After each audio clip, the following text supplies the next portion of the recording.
আপনাদের এলাকায় ছিল কি না জানি না যে গত বছর ছিলেন, এবছর নাই, কবরে চলে গেছেন। আমাদের দিকে আছে, আপনাদের দিকে আছে কিনা আমি জানি না। এই বছর কোনো জানাজা হয়েছে এলাকায়? এই বছর এখন আপনারা আছেন, আগামী বছর আপনারা থাকবেন কিনা এটা কেউ আপনারা জানেন না। হয়তো আগামী বছর মাহফিলে আমরা নাও থাকতে পারি। এটা আমাদের জীবনের, কারো জীবনের শেষ মাহফিল হতে পারে, ঠিক না বে ঠিক বলুন? এই জন্য এই মাহফিলটাকে মনে করবেন যে এটা জীবনের শেষ মাহফিল।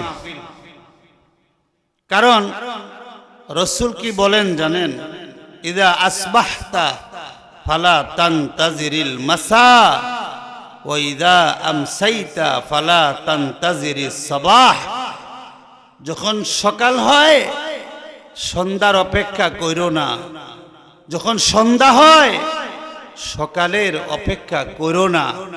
কারণ সকালে আছো, বিকালে তুমি লাশ হয়ে যেতে পারো, আবার বিকালে আছো, সকালে তুমি লাশ হয়ে যেতে পারো। ভাই এমন হয় না? কথা বলেন, হয় না? এই জন্য রসুল বলেন তুমি সকালে আছো, সন্ধ্যার অপেক্ষা করো না। সন্ধ্যা গড়িয়ে আসার আগেই তুমি চলে যেতে পারো পৃথিবী থেকে। আবার সন্ধ্যা হয়ে গেছে, সকালের অপেক্ষা করো না, সকাল হওয়ার আগেই তোমার মরণ হয়ে যেতে পারে, এরকম মনে করো। এই জন্য বললাম যে এই মাহফিলটা হয়তো বা কারো জীবনের শেষ মাহফিল হতে পারে। আমার ভাইয়েরা, এই জন্য এই মাহফিলগুলোকে কদর করা, এই মাহফিলগুলোকে মূল্যায়ন করা। যারা বাজারে আছেন, দোকানপাটে আছেন, আপনাদের প্রতি আমার বিশেষ অনুরোধ থাকবে। আমি অনেক দূর থেকে আপনাদের কাছে আসছি ভাই, এখানে কোরআন হাদিসের আলোচনা হবে আর আপনারা দোকানে বসে বসে গল্প গুজারি করবেন, এটা এক ধরনের বেয়াদবি। কোরআন হাদিসের আলোচনা হবে আর আপনারা বসে বসে চাষটলে বসে আপনারা আড্ডা দিবেন, দুনিয়াবি কথাবার্তা বলবেন, এটা ভাই সুন্দর না। এ সমস্ত মজমার খেলাফ, আদব পরিপন্থী। এজন্য যারা দোকানপাটে আছেন, বাজারে আছেন, বিভিন্ন চাষটলে বসে বসে কথা বলতেছেন, এবং অনেক যুবক ভাইদেরকে আমি দেখেছি আপনারা দাঁড়িয়ে আছেন, এদিক সেদিক হাঁটতেছেন, আপনাদের প্রতি আমার অনুরোধ থাকবে, এই তো আর 1-2 ঘন্টা হয়তো কথা হবে, তারপরে মোনাজাত হবে। খুব বেশি সময় তো আর এখানে দেওয়া হবে না। এজন্য যারা আছেন যুবক ভাইরা, তোমাদের প্রতিও আমার অনুরোধ, তোমরা আলেমদেরকে মুহাব্বত করো, ভালোবাসো, আমার বিশ্বাস। এজন্য যারা এদিক সেদিক দাঁড়িয়ে আছো, তোমাদেরকে অনুরোধ করতেছি, তোমরা কোরআন হাদিসের মুহাব্বতে সামিয়ানার নিচে চলে আসো। আমার বাবারা যারা চাষটলে বসে আছেন, ব্যবসায়ী ভাইয়েরা অনেকক্ষণ পর্যন্ত ব্যবসা করেছেন, এবার দোকান বন্ধ করে আপনার দোকানের সামনে যে কাস্টমারগুলো আছে ওদেরকে নিয়ে চলে আসুন, বলুন যে আসো যাই মাহফিলে সামিয়ানার নিচে বসে কিছু দ্বীনি আলোচনা শুনি, কোরআন হাদিসের আলোচনা শুনি। হতে পারে এই মজমা আমার আপনার নাজাতের উসিলা হয়ে যেতে পারে। কথা বলুন, ঠিক না ভাই ঠিক? এই জন্যে যারা দোকানপাটে বসে আছেন, আপনাদের প্রতি আমার উদারত আহ্বান, আপনাদের প্রতি আমি অনুরোধ রাখবো, আপনারা দয়া করে সামিয়ানার নিচে চলে আসবেন। আপনারা যারা আসছেন, যারা আসতে পারে নাই, তাদের জন্য দোয়া করেন, আল্লাহ ওই ভাইদেরকেও যেন সামিয়ানার নিচে আসার বসার তৌফিক দান করেন। বলেন আমিন, আরো জোরে বলেন আমিন। মুহতারাম হাজিরিন, আপনারা যে আসতে পারছেন, খুশি না বেজার? যদি খুশি থাকেন তো আল্লাহর একটু জানান যে আল্লাহ আমরা তো খুশি, শুকরিয়া আদায় করতেছি, বলুন আলহামদুলিল্লাহ। সম্মানিত উপস্থিতি, আমি সূরা মুনাফিকুনের 10 এবং 11 নং এই 2 আয়াত তেলাওয়াত করেছি। নবীজির অসংখ্য হাদিস সমূহ থেকে একটি হাদিস পাঠ করেছি। তেলাওয়াতকৃত আয়াত দয় এবং পঠিত হাদিসকে সামনে নিয়ে কিছু উপকারী কথা বলার ইচ্ছায় এখানে বসেছি। আল্লাহ জাল্লা শানুহু যেন আমি যা বলবো আমাকে আমলের নিয়তে বলার, আর আপনারা যারা এখানে আসছেন শুনতে আসছেন, আল্লাহ যেন মৌত পর্যন্ত আমলের নিয়তে শোনার তৌফিক দান করেন। একটু আওয়াজ দিয়ে বলুন আমিন। সম্মানিত উপস্থিতি, যে আয়াতখানা তেলাওয়াত করেছি এই আয়াতের মধ্যে আল্লাহ পাক আমাদের জন্য গুরুত্বপূর্ণ একটি হুকুম রাখছেন, গুরুত্বপূর্ণ একটি বিষয় সম্পর্কে নির্দেশ প্রদান করেছেন। এমন এক বিষয় যেই বিষয়টি সম্পর্কে অনেকে মৌতের সময় আফসোস করবে, আকাঙ্ক্ষা করবে। মৌতের সময়, মৌতের আগে বুঝে নাই, মৌতের আগে আল্লাহ পাকের ওই নির্দেশ মানে নাই, এটার গুরুত্ব সে বুঝে নাই। যেদিন মরণ আসবে ওই দিন আল্লাহ পাকের কাছে সময় কামনা করবে, সময় চাইবে যে আল্লাহ যদি সময় দিতেন তাইলে এই কাজগুলো রয়ে গেছে, করতে পারি নাই, করতাম, একটু হায়াত আমাকে দিবেন আল্লাহ। মৌতের সময় আল্লাহ পাকের কাছে সময় চাইবে। এমন এক বিষয় সম্পর্কে আল্লাহ পাক আমি যে আয়াত তেলাওয়াত করেছি এই আয়াতের মধ্যে রয়েছে, আল্লাহ আমাদেরকে হুকুম করেছেন। আমার ভাইরা, যেই বিষয়টি সম্পর্কে আল্লাহ আমাদেরকে নির্দেশ দিয়েছেন এই বিষয়টি নিয়ে একটু পরে কথা বলবো। এর আগে আল্লাহ পাকের নির্দেশ মানলে কি হয় এটা আগে বোঝা উচিত। আল্লাহ তো নির্দেশ দিয়েছেন কোন বিষয়ে, সূরা মুনাফিকুনের 10 এবং 11-তে এই বিষয়টি নিয়ে আমি পরে বলবো, কিন্তু আগে আমি বুঝাবো আপনাদেরকে আল্লাহর বিষয়, আল্লাহর হুকুম, আল্লাহ পাক আমাদেরকে যে নির্দেশ দান করেছেন এই নির্দেশগুলো মানলে কি হয় এটা আগে আপনাদের বুঝতে হবে। এরপরে আল্লাহ কি নির্দেশ দিলেন এটা আপনাদেরকে বুঝাবো এবং আপনারা আশা করি আমলের নিয়তে শুনবেন এবং আল্লাহর হুকুম মানবেন ইনশাআল্লাহ। বলেন ইনশাআল্লাহ। বের আমার, যারা আল্লাহর হুকুম মানে তাদেরকে আল্লাহর বান্দা বলে, আল্লাহর বান্দি বলে। খুব খেয়াল করবেন কথাগুলো। যারা আল্লাহর হুকুম মানে তাদেরকে কি বলে বলুন, সবাই একটু বলুন। আল্লাহর বান্দা বলে, আল্লাহর বান্দি বলে। পুরুষেরা যদি আল্লাহর হুকুম মানে তাইলে আল্লাহর বান্দা, নারীরা যদি আল্লাহর হুকুম মানে তাইলে তারা আল্লাহর বান্দি। যারা আল্লাহর বান্দা এবং বান্দি তারা যখন দুনিয়া থেকে বিদায় নেবেন আল্লাহর রাসূল বলেন তাদেরকে জাহান্নামের আগুন স্পর্শ করবে না। এত আস্তে কইলেন সুবহানাল্লাহ। হ্যাঁ, একটু আগেও শুনেছি খালি দানের শীষ, দানের শীষ। একটু আগে 10-15 জনের দানের শীষ, দানের শীষ। কয়টা নেকি হইব দানের শীষ, দানের শীষ বললে? কথা কন না। আর সুবহানাল্লাহ বললে নেকি আছে না নাই? তাহলে যেখানে নেকি আছে এখানে আপনারা নাই কেন? আছেন তো জোরে কোন সুবহানাল্লাহ, জোরে জোরে। যারা আল্লাহর বান্দা এবং বান্দি হয়ে কবরে যাবে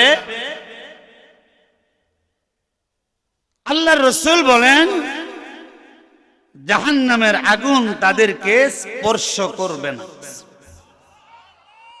আমার ভাইরা,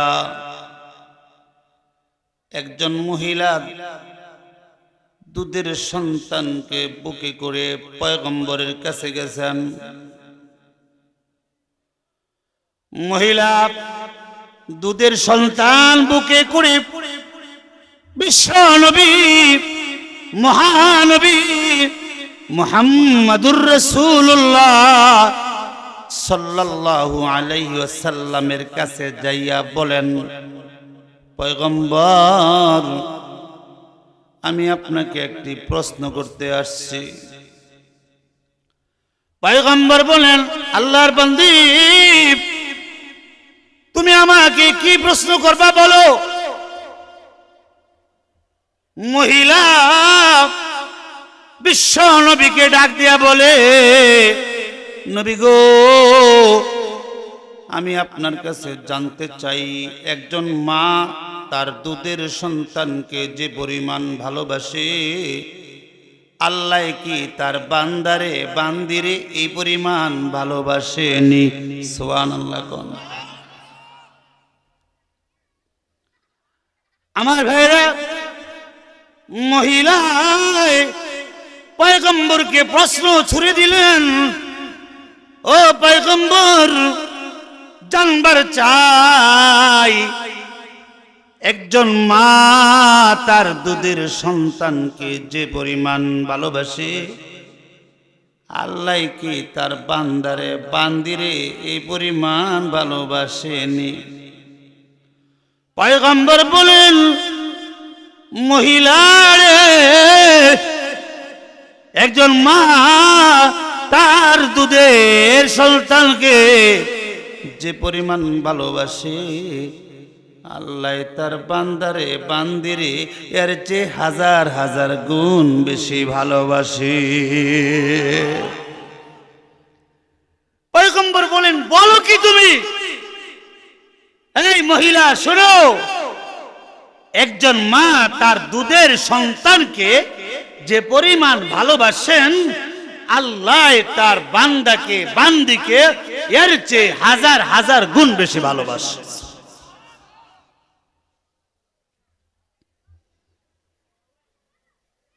একদিন হযরত আয়েশা সিদ্দিকা রাদিয়াল্লাহু তাআলা আনহার ঘরে এক মহিলা আসছেন, ভিক্ষুক মহিলা, ছোট ছোট দুই সন্তানকে কুলে করে নিয়ে আসছেন। খেয়াল করেন, ভিক্ষা চাইছেন। উম্মাহাতুল মুমিনিন হযরত আয়েশা সিদ্দিকা রাদিয়াল্লাহু তাআলা আনহা দেখলেন তারা তিনজন, দুই বাচ্চা আর মা, তিনজনকে তিনটা খেজুর দিলেন। খেজুর দেওয়ার পরে মা দুই সন্তানকে দুইটা খেজুর দিয়ে দিলেন। আর রয়েছে কয়টা? জোরে বলেন। মা ওইটা খায় না। মা কেন খায় না জানেন? বাচ্চা যদি আবার চায়, তাহলে এই একটা খেজুরে ভাগ করে আবার দুইজনকে দিয়ে দিব। একটু জোরে বলেন। মা, এর নাম মা, নিজে খায় না। তো দুই সন্তান দুই খেজুর খাইয়া দুইজনেই আবার মার দিকে হাত বাড়াইছে। তার মানে ওরা দুইজনে আবার খেয়াল করছে রইছে কয়টা। জোরে কোন।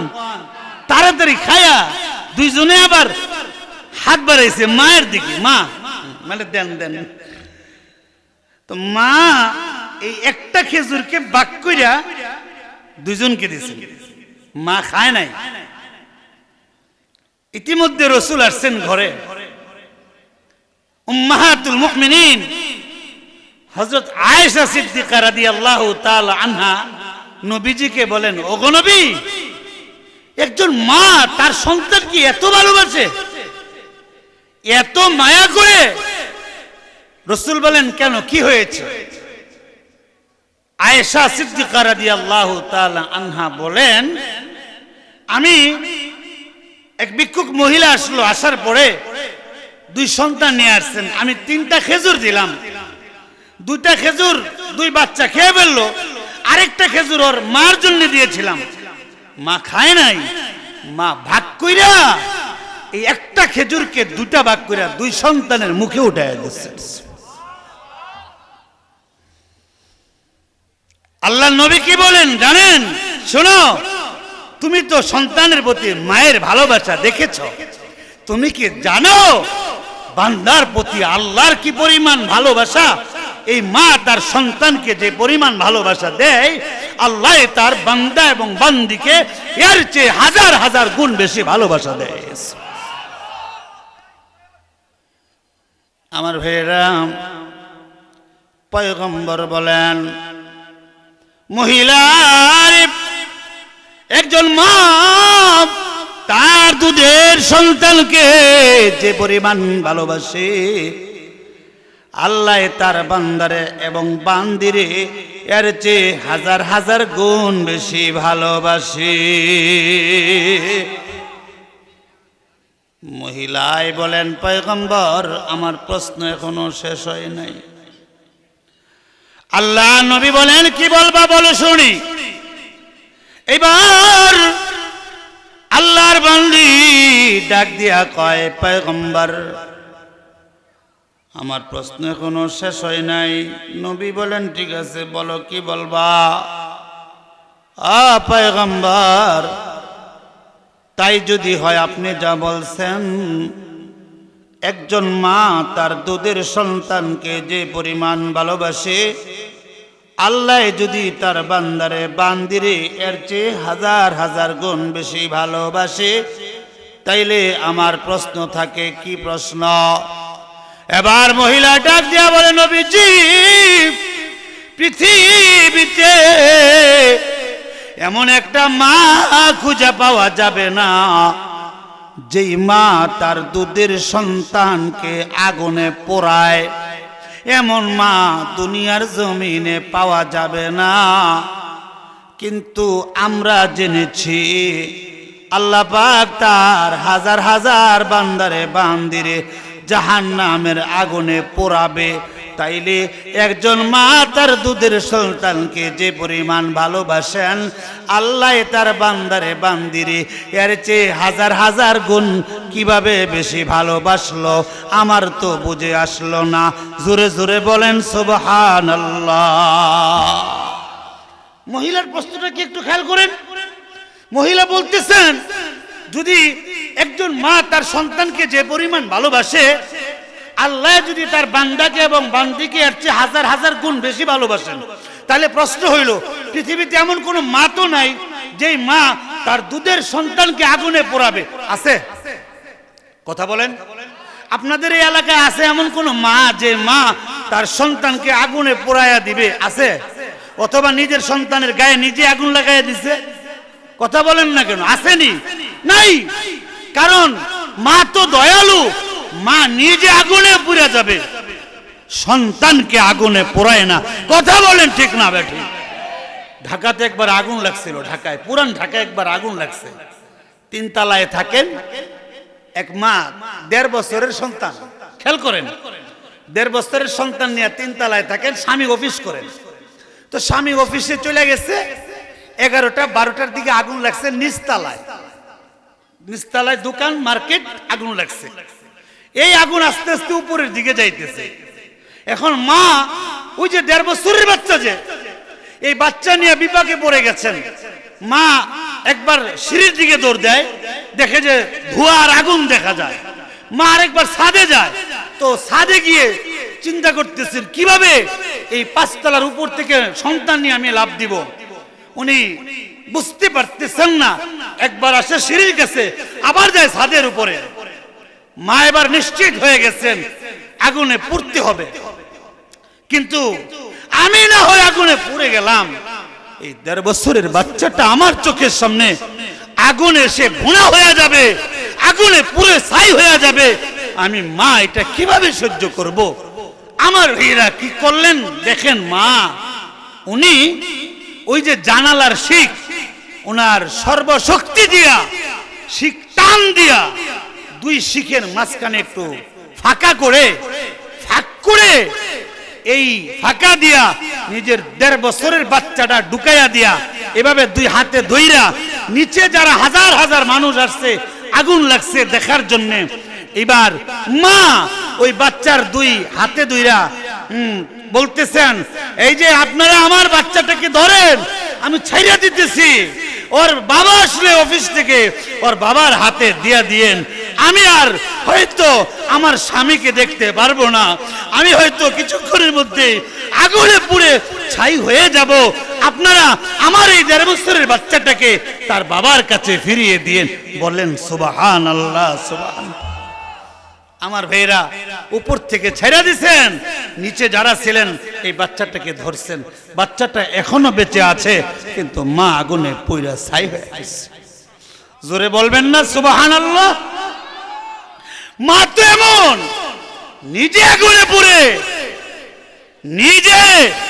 নিজের জীবন বিলিয়ে দেয়, সন্তান কষ্ট পাক এটা চায় না। কথা বলুন ঠিক না বেঠিক? ভাইরা আমার, পৃথিবীতে এমন মা নাই। মহিলায় প্রশ্ন তো জটিল প্রশ্ন করছে। পৃথিবীতে এমন মা নাই যেই মা তার সন্তানকে আগুনে পোড়ায়, অথচ আল্লাহ তো তার হাজার হাজার বান্দা এবং বান্দিকে আগুনে পোড়াবে কি পোড়াবে না? বলেন জোরে কান, পোড়াবে। তাইলে একজন মা সন্তানকে যে পরিমাণ ভালোবাসেন, আল্লাহ বান্দারে বান্দিরে এর চেয়ে বেশি ভালোবাসলো কিভাবে? এই হলো মহিলার প্রশ্ন। সুবহানাল্লাহ। আমার ভাইরা, আগের প্রশ্নটা ছিল সহজ, জবাবও সহজ।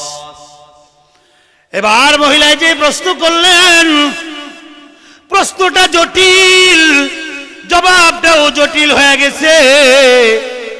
আল্লাহর নবী এবার সেজদায় পড়ে গেছে। খেয়াল করেন, পয়গম্বর সেজদায় পড়ে গেছেন। দীর্ঘ সময় পর্যন্ত পয়গম্বর সেজদায় মাথা রেখে এবার মাথা উঠাইলেন।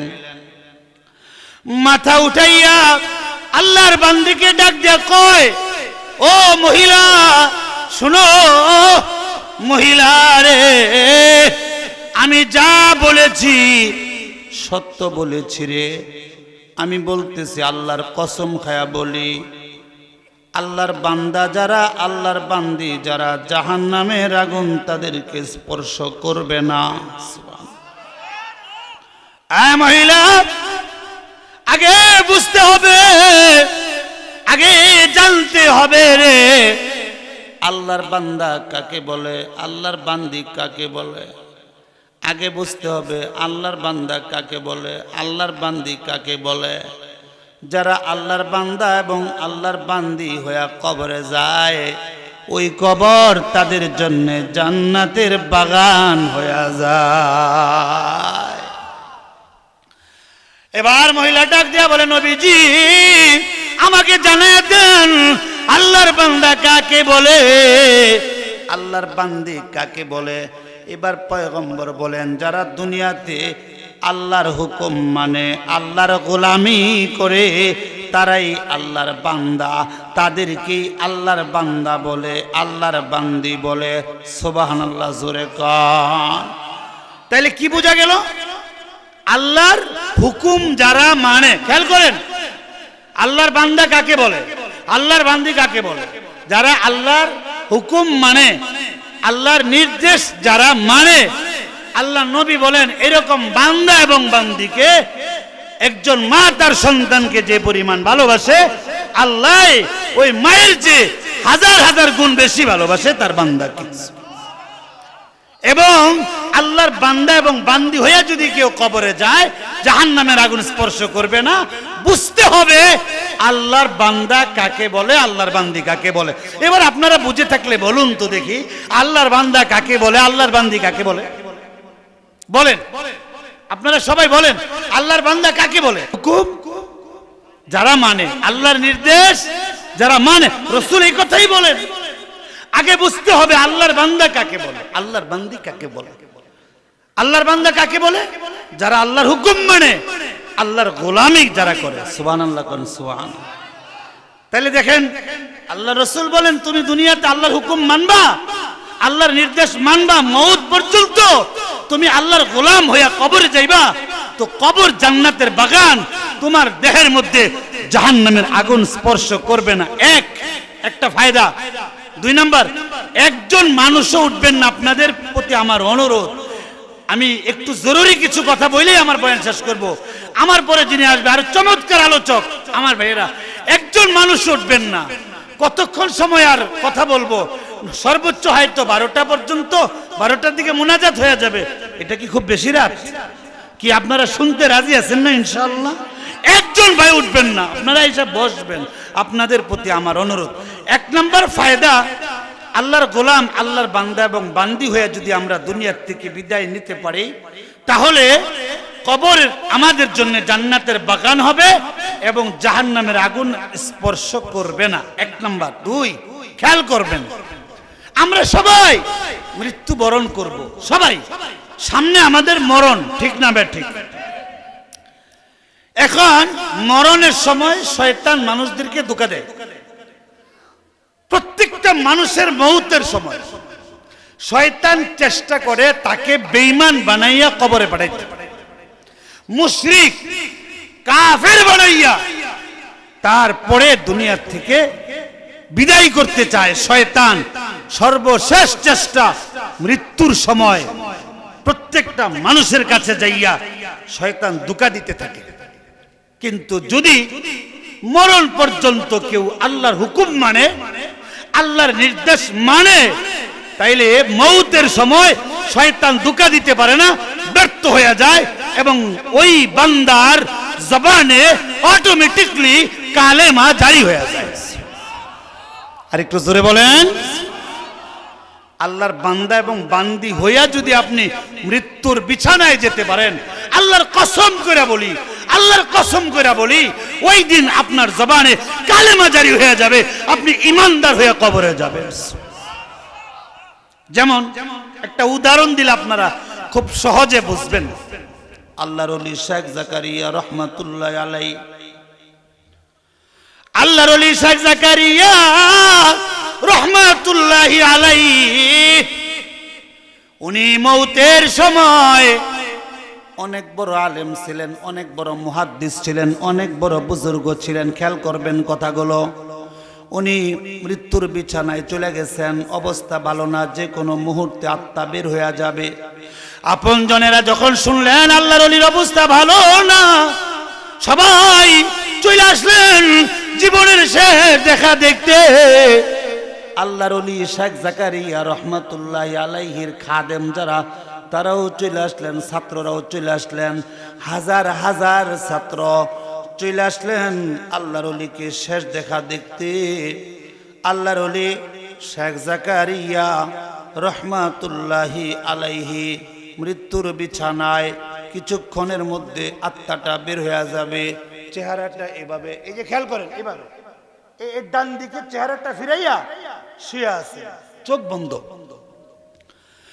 খাদেম ভাবতে লাগলেন যে কোনো মুহূর্তে আল্লাহর ওলির আত্মা বের হয়ে যাবে, এই মুহূর্তে কালেমার তালকিন করা দরকার। দেখি আল্লাহর ওলিরে বলি কালেমাটা পড়তে, যদি কালেমাটা পড়া কবরে যায় তো কবরটা জান্নাতের বাগান হবে, তিনি জান্নাতে যেতে পারবেন যদি জবানে কালেমা জারি হয়ে যায়। এই জন্য খাদেম ডাইন পাশে যাইয়া আল্লাহর ওলিরে ডাকতে বলে, আল্লাহর ওলি রে, কালেমাটা পড়েন, কালেমাটা পইরা তারপরে কবরে যান, ভালো হবে। এই কথা যখন বললেন, সাথে সাথে আল্লাহর ওলি ডান দিক থেকে চেহারাটা ঘুরাইয়া বাম দিকে নিয়ে আসলেন। এভাবে আগে ছিল ডান দিকে, খেয়াল করবেন কথাগুলো। চেহারা কোন দিকে ছিল বলেন? যখন বললেন একজন খাদেম আইসা যে আপনি কালেমা পড়েন, কালেমা পড়ে মারা যান, ভালো হবে, আপনার ঈমান নিয়ে কবরে গেলে আপনি কবরের জগতে শান্তি পাবেন, একটু কালেমাটা পড়েন। এই কথা বলার সাথে সাথে উনি কি করছেন? চেহারাটা ঘুরাইয়া, কালেমা তো পড়লই না, চেহারাটা ঘুরাইয়া বাম দিকে নিয়ে আসেন। আমার ভাইরা, এবার খাদেম বাম পাশে গেলেন, বাম পাশে যাইয়া আল্লাহর ওলিরে ডাকতে বলেন, আল্লাহর ওলি রে, জীবনের শেষ সময়ে কালেমাটা পড়েন, কালেমাটা পইরা তারপরে কবরে যান। যদি কালেমা নিয়ে কবরে যেতে পারেন তো জান্নাতি হবেন। এই কথা যখন বললেন, সাথে সাথে বাম দিক থেকে চেহারাটা ঘুরাইয়া সোজা আকাশের দিকে নিয়ে আসলেন। এভাবে খাদেম আশ্চর্য হয়ে গেলেন, ঘটনা কি, বারবার ডান দিকে যখন চেহারাটা ছিল, বললাম কালেমা পড়তে, পড়ে নাই। চেহারাটা ঘুরাইয়া বাম দিকে নিয়ে আসলেন, বাম পাশে গিয়ে বললাম কালেমা পড়তে, পড়ে নাই। চেহারাটা ঘুরাইয়া কোন দিকে বলেন, জোরে বলেন কোন দিকে? আকাশের দিকে।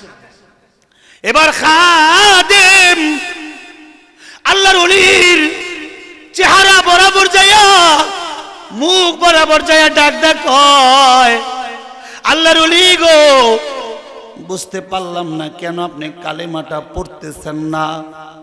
আপনার চেহারাটা যখন ডান পাশে ছিল, বললাম কালেমা পড়তে, পড়লেন না। ঘুরাইয়া বাম দিকে নিয়ে গেলেন, বললাম কালেমা পড়তে, না পড়ে চেহারাটা আপনি সোজা আকাশের দিকে ফিরিয়ে আনলেন। আল্লাহর ওলি, আপনি কালেমাটা পড়েন, কালেমা পড়া তারপরে কবরে যান। আল্লাহর ওলি গো, কালেমা নিয়ে যদি কবরে যাইতে পারেন, আল্লাহ তাআলা আপনার প্রতি খুশি হয়ে যাবে, আপনি জান্নাতে যাবেন, কালেমাটা পড়েন। এই কথা যখন খাদেম বললেন, আল্লাহর ওলি স্পষ্ট ভাষায় বলে দিলেন, না আমি বলবো না। বলবে না? এই বাচ্চা কথা বলতেছে, একটু এগুলো তো বলেন, বন্ধ করতে, ও তো বুঝে না কিছু, আলোচনা করতেছে। আহা বাবা, কথা বলো না প্লিজ।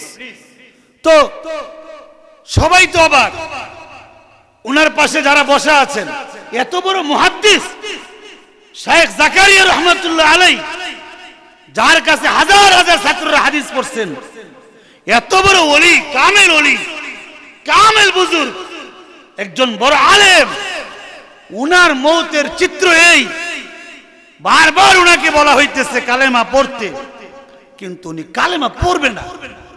শেষ পর্যন্ত স্পষ্ট ভাষায় জানায় দিল, আমি বলবো না।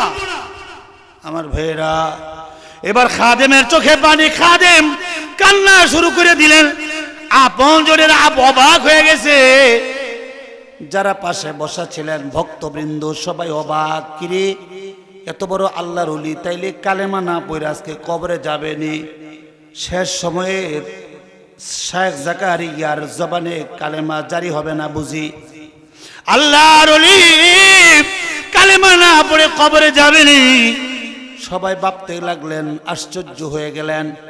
কিছুক্ষণ পরে আল্লাহর ওলি শেখ জাকারিয়া রহমাতুল্লাহ আলাইহি চোখ দুইটা খুলছেন। চোখ দুইটা খুইলা খাদেম রে ডাক দিয়া কয়, এই খাদেম, তুমি কি আমাকে কিছু বলতেছিলানি? বলে হা, কি বলতেছিলা? বলে আমি আপনার চেহারাটা যখন ডান দিকে ছিল, বললাম কালেমা পড়তে, কালেমাটা পড়েন নাই, কালেমা না পইরা চেহারাটা বাম দিকে নিয়ে আসলেন। এবার আমি বাম পাশে আসলাম, আইসা বললাম কালেমা পড়তে, পড়েন নাই, আপনি সোজা আকাশের দিকে মুখটা ফিরিয়ে আনলেন। বললাম কালেমাটা পড়তে, আপনি স্পষ্ট ভাষায় জানায় দিলেন বলবেন না। আল্লাহর ওলি গো, কি হয়েছে? কালেমা না পড়ে কি কবরে যাবেননি? এবার আল্লাহর ওলি ডাক দেয়, বলে খাদেম, আমি তোমার সাথে এমন করি নাই। সুবহান, আরো জোরে কর। এবার খাদেম ডাক দেয়, বলে আল্লাহর ওলি, আপনি আমার সাথে করেন নাই, আপনি আমার সাথে এমন করেন নাই, কার সাথে করছেন? এবার আল্লাহর ওলি শেখ জাকারিয়া রহমাতুল্লাহ আলাইহি বলেন, আমার চেহারাটা যখন ডান পাশে ছিল, তাকায় দেখি শয়তান ঠান্ডা পানির গ্লাস হাতে নিয়া আমারে ডাক দিয়া বলতেছে, জাকারিয়া ঠান্ডা পানি পান করবানি? আমি বললাম ভিতরটা শুকায়া গেছে। খেয়াল করবেন, মানুষ যখন মারা যায়, মরণের আগে আর কিছু না চাইলেও কি চায়? কথা কন, আরো জোরে কন। মৌতের আগে আর কিছু চায় না, মৌতের আগে পানি চাই, পানি। আমি একবার একটা পাম্পে গেছি গ্যাস নিতে, মাহফিল শেষ করে আমি পাম্পে ঢুকছি আপনার গ্যাস নিতে, হঠাৎ করে দেখি একটা অ্যাম্বুলেন্স আসছে। তো অ্যাম্বুলেন্সের ভিতরে এক লোক কান্না করতেছে, জোরে জোরে চিৎকার করতেছে। তা আমি চিন্তা করলাম ঘটনা কি, কান্না করতেছে কি? গেলাম, যায় দেখি এক রোগী, আগুনে পোড়া রোগী, তো ওরে হসপিটাল নিয়ে যাইতেছে, ইমার্জেন্সি। তো অ্যাম্বুলেন্স এখান থেকে তেল নিবে মনে হয়, না গ্যাস নিবে, এই জন্য দাঁড়াইছে। তো আমি তাকায় আছি, লোকটার এই কোমর থেকে এই পর্যন্ত পুরাটা পুড়ে গেছে। তো বলতেছে পানি দেওয়ার জন্য, কেউ বলে দে পানি, কেউ কয় না দিস না। তো সে পানি পানি করে এমন ভাবে চিৎকার করতেছে, মানে অস্থির। তখন একজনে বললেন একটু পানি নিয়ে আয় না দোকান থেকে। তো একটা মাম পানির বোতল নিয়ে আসলো, আমার নিজের চোখের সামনে দেখা। খালি পানিটারে ভাই মাত্র 2 ঢোক পানি মুখের ভিতরে দিছে, সাথে সাথে শেষ, চলে গেছে, নাই আর নাই দুনিয়া।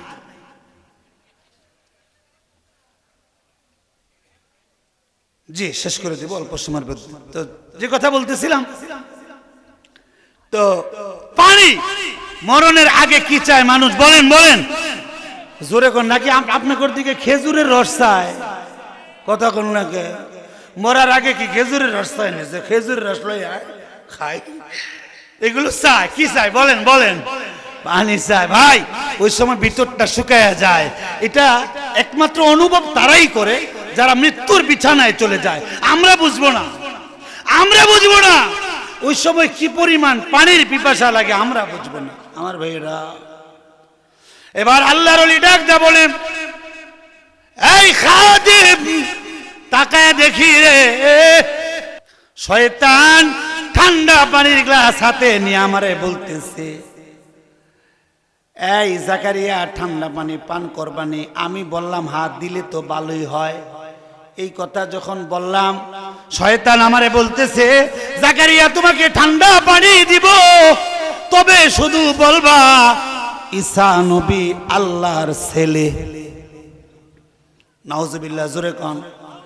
আচ্ছা এবার আপনারা বলুন তো দেখি, ঈসা নবী আল্লাহর ছেলে এই কথা যদি কেউ মৌতের সময় বলে, বইলা যদি মারা যায়, এই লোকটা কি ইমানদার হইয়া মারা গেল নাকি কাফের হইয়া মারা গেল? জোরে কোন। মুশরিক কাফের হয়ে মারা গেল। শয়তান পানি দিবে, তবে শর্ত লাগাইয়া দিছে, বলতে হবে ঈসা নবী আল্লাহর ছেলে। আসলে কি আল্লাহর কোন ছেলে আছে? আল্লাহর মাইয়া আছে? আল্লাহর বিবি আছে? এখন কেউ যদি বলে যে হ্যাঁ আল্লাহর ছেলে আছে, বলুন সে কি ইমানদার না কাফের? আরো জোরে বলে। শয়তান ধোঁকা দেয় কোন জায়গায়, খেয়াল করবেন কথাগুলো আমার ভাইরা। এবার আল্লাহর ওলি ডাক দা কয়, জাকারিয়া রে খাদেম রে, আল্লাহর ওলি শাইখ জাকারিয়া রাহমাতুল্লাহি আলাইহি খাদেমকে বলেন খাদেম। পরে আমি চেহারাটা বাম দিকে নিয়ে গেলাম, শয়তান আমাকে একই কথা বলতেছে, ঠান্ডা পানি পান করবানি? আমি বললাম দিলে তো ভালোই হয়। শয়তান আমারে বলে, তোমারে ঠান্ডা পানি দিব, তবে শুধু বলবা ঈসা নবী আল্লাহর ছেলে। এই কথা বলার পরে আমি সাথে সাথে আমার চেহারাটা সোজা আকাশের দিকে নিয়ে আসলাম। নাক বরাবর শয়তান ঠান্ডা পানির গ্লাস হাতে নিয়ে আমার ডাকে আর বলে, জাকারিয়া রে ঠান্ডা পানি পান করবানি? আমার ভাইরা খুব খেয়াল করেন, শয়তান ডাক দিয়া বলতেছে, আল্লাহর ওলি শেখ জাকারিয়া বলেন হাত দিলে তো ভালো হয়, পানির পিপাসাটা নিবারণ করতাম। এবার শয়তান ডাক দা কয়, একটা কথা বললে তোমার ঠান্ডা পানি দেব। বলে কোন কথাটা? শুধু বলবা আল্লাহ বলতে কিছু নাই।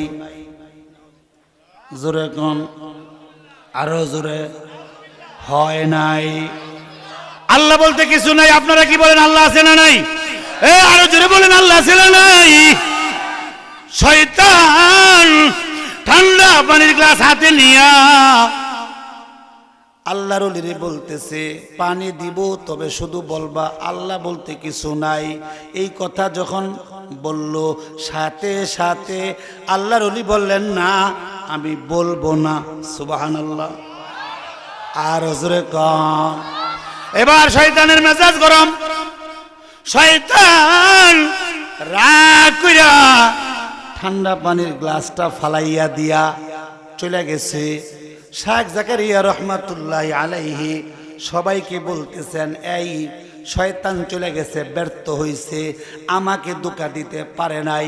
এইবার তোমরা আমার সাথে সবাই পড়ো কালেমা তাইয়্যিবা লা ইলাহা ইল্লাল্লাহু মুহাম্মাদুর রাসূলুল্লাহ। সুবহানাল্লাহ, জোরে বল সুবহানাল্লাহ। আমার মেয়েরা এই কালেমা পড়া সবাইরে লইয়া নিজে কালেমা পড়া দুনিয়া থেকে বিদায় নিচ্ছেন। এটা সম্ভব? আপনি যদি আল্লাহর বান্দা হয়ে মরতে পারেন, আল্লাহর বান্দি হয়ে যদি কবরে যেতে পারেন, মরণের দুয়ারে যদি যেতে পারেন আল্লাহর বান্দা এবং বান্দি হইয়া, তাইলেই সম্ভব। মওতের সময় শয়তান শত সহস্র চেষ্টা করলেও আপনাকে পারবে না বেঈমান বানাইয়া কবরে পাঠাইতে, যদি আপনি আল্লাহর বান্দা হয়ে থাকেন, আল্লাহর বান্দি হয়ে থাকেন। আপনাদের কাছে আমার জিজ্ঞাসা, আপনারা কি চান যে মওতের সময় কালেমা নিয়ে কবরে যাবেন? কি কারা কারা চান একটু হাত তুলে দেখান তো, দুই হাত তুলে, দুই হাত তুলে। নারে তাকবীর, জোরে বলেন নারে তাকবীর। ঠিক আছে আমার ভাইরা, তো যে কথাটা বলতেছিলাম, ওই যে আয়াতটা, আয়াতের তরজমাটা বইলা একজন উঠবেন না। এই যে বাবা বাবা বাবা, আপনার প্রতি আমার অনুরোধ, বাবা আপনি উঠবেন না প্লিজ, বসেন, কেউ উঠবেন না, বসেন সবাই। এখন শুনেন, আল্লাহ যে হুকুম করলেন, হুকুম ওই যে আমি যে আয়াতটা পড়ছি সূরা মুনাফিকুনের 10 এবং 11। জি বক্তা নিয়ে আসেন, আমি শুধু আয়াতের তরজমাটা আপনাদেরকে শোনাবো। আল্লাহ আমাদেরকে নির্দেশ দিলেন, আগেই বলছি নির্দেশ মানলে কি হবে, নির্দেশ মানলে আল্লাহর বান্দা হওয়া যাবে, বান্দি হওয়া যাবে, জাহান্নামের আগুন স্পর্শ করবে না। নির্দেশ মানলে কি হবে, মওতের সময় জবানে কালেমা জারি হবে, শয়তান ধোঁকা দিতে পারবে না। এজন্য আপনাদের কাছে আগেই আমি এই কথাটা আপনাদেরকে বুঝাইছি যে আল্লাহর নির্দেশ মানলে ফায়দা আছে না নাই, জোরে বলেন আছে না নাই। তেলাওয়াতকৃত আয়াতের মধ্যে আল্লাহর নির্দেশ কি বলছেন আল্লাহ, ওয়া আনফিকু মিম্মা রাযাকনাকুম মিন ক্বাবলি আইয়াতিয়া আহাদাকুমুল মাউত। আমি তোমাদেরকে যেই রিজিক দিয়েছি, তোমাদেরকে যেই অর্থ, টাকা পয়সা, ফসলাদি যা দিয়েছি, যে রিজিক, এই রিজিক থেকে আল্লাহর রাস্তায় তোমরা খরচ করো। খেয়াল করেন, কে বলছেন জোরে বলেন না একটু। নির্দেশ কার? কোন কোন সময় আসার আগে খরচটা যে করব, সময় আল্লাহ বেঁধে দিয়েছেন। সময়টা কোনটা? মিন ক্বাবলি আইয়াতিয়া আহাদাকুমুল মাউত, তোমাদের কাছে মরণ আসার আগে। খেয়াল করেন, মরণ আসার আগে আমি আল্লাহ তোমাদেরকে যেই রিজিক দান করেছি, ওই রিজিক থেকে খরচ করো। খেয়াল করবেন, কেন? মরণ আসার আগে খরচ করো, আল্লাহ নির্দেশ। কেন? যদি খরচ না করো, আল্লাহর রাস্তায় যদি ব্যয় না করো, তাইলে কি হবে? ফাআসসাদাকা ওয়া রব্বি লাউলা আখারতানি ইলা আজালিন করিব। মরণ যেদিন চলে আসবে, ওই দিন তুমি আল্লাহকে বলবে, আল্লাহ আমাকে আরেকটু সময় কি দেওয়া যায় না? খেয়াল করেন, আরেকটু সময় কি দেওয়া যায় না? আল্লাহ বলবেন, সময় দিলে কি করবি? তখন আপনি বলবেন, ফাআসসাদাকা, আমি কিছু দান খায়রাত করব।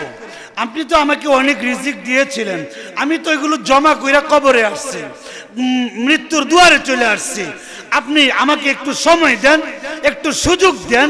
সুযোগটা পাইলেই ফাআসসাদাকা, আমি কিছু দান খায়রাত করব, ওয়া আকুম মিনাস সলিহিন, আর নেক কাজ করব। এবার শুনেন, আল্লাহ বলবেন, ওয়ালা ইউআখিরাল্লাহ নাফসান ইযা জা আজালুহা।